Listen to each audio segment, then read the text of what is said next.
I heard them before I saw them. Soft breath, fabric shifting, a muffled laugh that didn't belong to me. It was 2:13 a.m.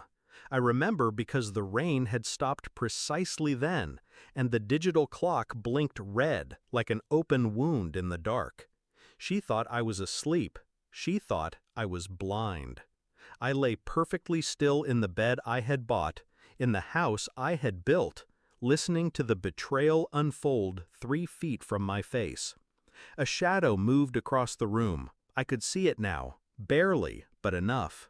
The dim outline of her hand running down a body that wasn't mine. His breath was short, shaky, nervous. Not from guilt, no, from excitement, the kind born of stolen things.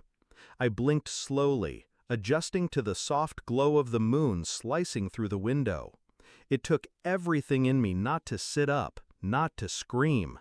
But I'd waited 4 years to see again. I could wait one more night to see everything. I hadn't told her when the surgeries started working. She cried at the hospital, saying she'd love me even in the dark forever. But forever, it turns out, has conditions. It started with silence. The way she'd smile when I faced the wrong direction, then sigh like I'd disappointed her. The phone would buzz when I touched her, always upside down on the nightstand, always silent. Then came the scent, another man's cologne clinging to her at 10 p.m. on a Tuesday. She said she'd joined a yoga class. The only pose she was perfecting was on her back. Still, I played my part. Blind husband, grateful, clueless. I waited for patterns, watched them form in gestures and gaps in stories. Every lie she told came smoother than the last. And I let her tell them, because once you start seeing again, you don't just look, you observe. The investigation began in silence. I'd memorized the shape of our room in blindness. Now I memorized new things. How long she stayed in the shower after girls' night. The second toothbrush hidden behind the cabinet. A receipt tucked into her gym bag for 2 drinks, 2 steaks, 1 hotel room.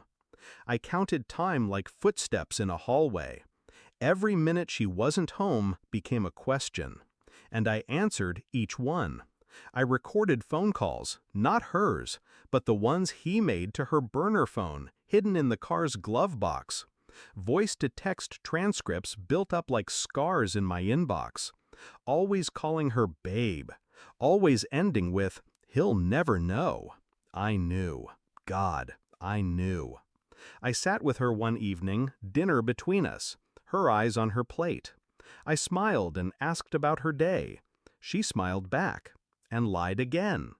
I nodded, pretending I still couldn't see the lipstick she forgot to wipe from her neck.